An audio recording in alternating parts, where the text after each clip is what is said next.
So in this lecture, we're going to fix the request 404 error that we saw happening in the last lecture.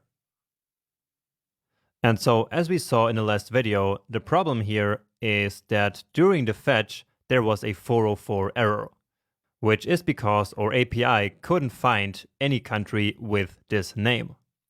But still, even though there was obviously a big problem with this request, the fetch function still did not reject in this case. And by the way, many people, and that includes myself, think that in this case, the promise should actually be rejected right away. But again, it just doesn't, and so we will have to do it manually. So to see what happens here, let's go back to this first then handler here, which gets access to the response immediately, so without even the data. So here I'm adding back a block, and let's take a look at the response here. And also, since we added back the block, we now need to return this explicitly. So again, for now, we are just taking a look at the response object here. And so here it is. And so right here, you can see that the OK property is set to false.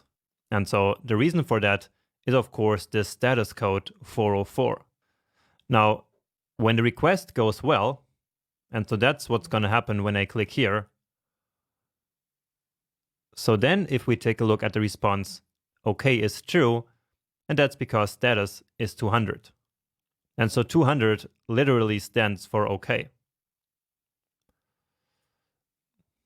So we can now use the fact that this response has the OK property set to false to basically reject the promise ourselves manually.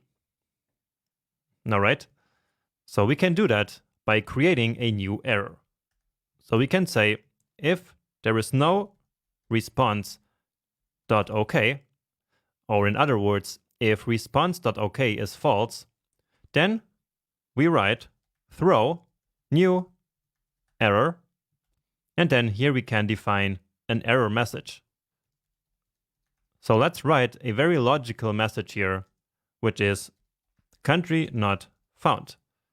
So this is the real error message that we want to see here, and of course not this one here with cannot read property of undefined.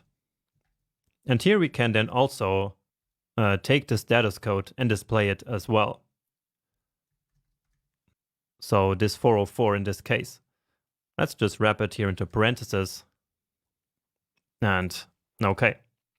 So this is something that we never did before. So let's analyze what happens here. So we create the new error by using, again, this constructor function basically. And then we pass in a message, which is going to be the error message. Then we use the throw keyword here, which will immediately terminate the current function, so just like return does it. Now, the effect of creating and throwing an error in any of these then methods is that the promise will immediately reject. So basically, the promise returned by this then handler here will be a rejected promise.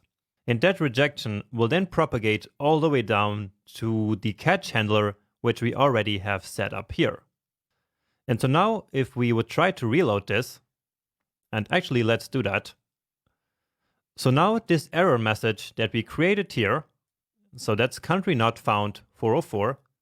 So exactly this is exactly the rejection that we created here by creating this new error. All right. So again, any error that happens in any of the callback functions here, so in any then handler, will immediately terminate that then handler and will propagate down to the catch method here. And then in there, we handle that error. And so therefore, that's why we then see the error here displayed. So that error.message is exactly that message that we pass into the error here. And in fact, the same is true for any other error. So before we had this, the error that we saw was this one here. And that's because somewhere in the render country function, we are trying to read the flag from the data that we received. But the data that we received did not contain this flag. And so therefore it created this error, and then that error caused the rejection of the promise, which was then one more time handled down here. Okay? So again, any error will cause any promise to reject. But here we are simply creating our own error to basically reject the promise on purpose so that we can then handle that error down here in the chain, so in this catch method. All right, but now you might be wondering, why should we even bother handle all these errors? Isn't that just a bunch of work and a waste of time? Well, first, handling these errors is the only way in which we can actually display an error message like this on the screen for the user. But even more important, it's just a really bad practice to leave these rejected promises like hanging around without handling them. So don't do that. Always use catch, and if necessary, you can also use finally. Okay.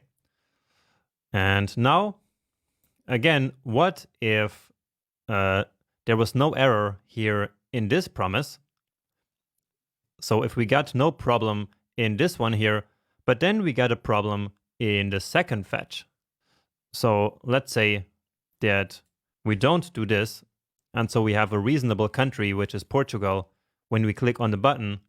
But then here, let's say that the neighbor is not this one, but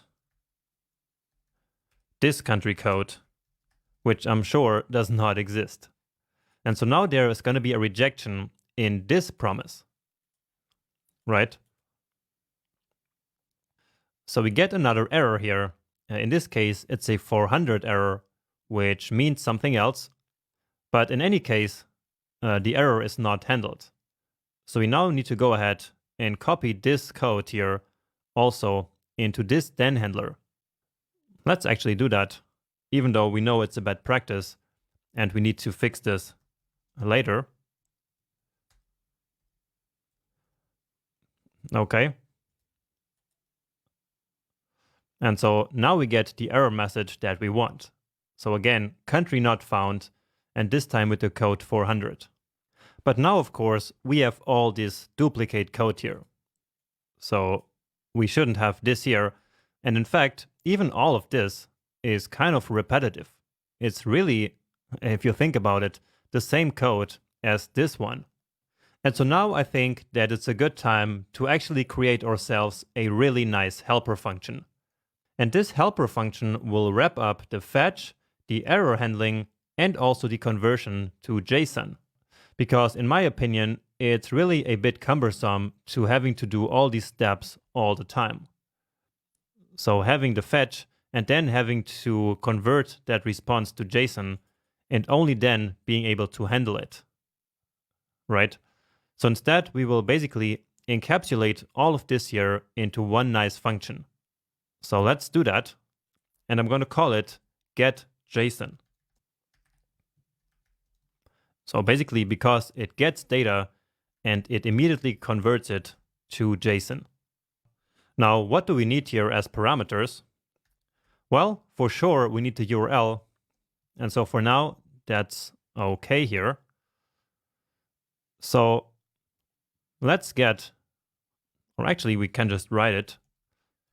So what we want here is fetch, and then the URL that we pass into the function. And then on that, we want to call then, and then basically with all of this. So let's grab it here.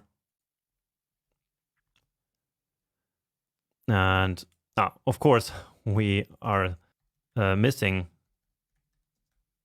the callback function itself here. So that should end somewhere here. And, well, apparently it doesn't. Maybe like this. And yes, that's correct. All right. Now, in order to actually make this function here really generic, we do not want to hardcode the error message, but instead we want to pass the message in. So let's say error message, and we can set a nice default value. So let's say something went wrong, which again is very generic. And so here inside of this, we then want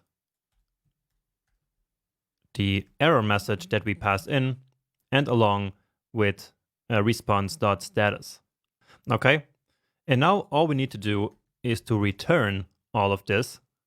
And so like this getJSON function will actually return a promise. And so this is then just like any other promise that we can call here in our chain and basically replace all of this. So just so we can keep this code, I'm going to copy it. And so you can then keep this code here basically as a reference for when you need to study it again. Okay, but again, I will now go ahead and take everything that we just nicely encapsulated into our getJSON function and simply replace this.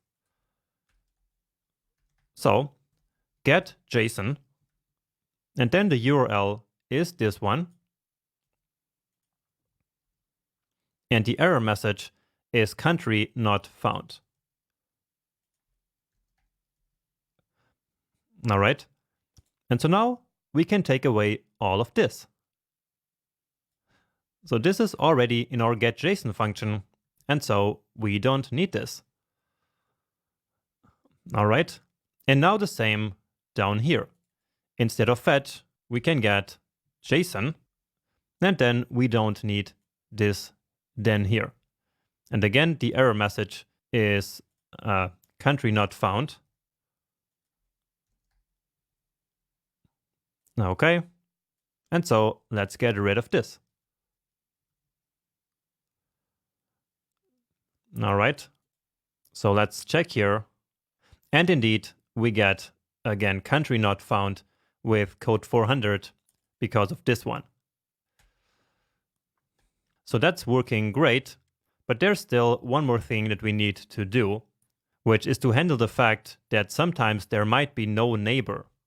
So right now, what we're doing here when there is no neighbor is to simply return. But as I mentioned before, that doesn't really do anything. So let me just try here a country that has no neighbors. So let's say Australia, because that is an island. And so here again, we get cannot read property flag of undefined. And so that is happening because it is trying to render a country that doesn't exist. Okay. So again, it's because of this neighbor. And just to make sure, to illustrate my point here, you see that the neighbor is indeed undefined. And so what we want to do here is to simply, just like before, throw a new error that will then get caught down here in our catch handler. Right? So throw new error, no neighbor found. And that's a lot better. So now this is a real error message that actually makes sense to the user. Of course, this could be all a bit better, but this is just a demonstration anyway. But I think that it nicely demonstrates how we can create a real error message that does actually make sense. And again, that is super important for any user interface that you're building. Because in web applications like this very small one, errors will happen. That is just guaranteed, and so your application needs to be ready and needs to be prepared for that. All right, so let's now quickly recap here. And I think that the big takeaway from this lecture is that whenever we want to create some error that we want to handle down here in the catch handler, all we need to do is to throw and create a new error just like we did here. And of course, we can do that for multiple reasons. So in this case here, we did it simply because in this situation, no neighbor can be found. And so that is a good reason to display an error message on the user interface. And since we do that down here in our error handler, the best way of doing that is to indeed throw an error. And remember that this works because throwing an error inside of this callback function of this then method will immediately reject this promise. And so then that rejected promise will travel down the chain until it is eventually caught somewhere. So again, in this case, it is right here in this catch handler. So when working with real applications in the real world, really make sure to keep this technique in mind because it's really important.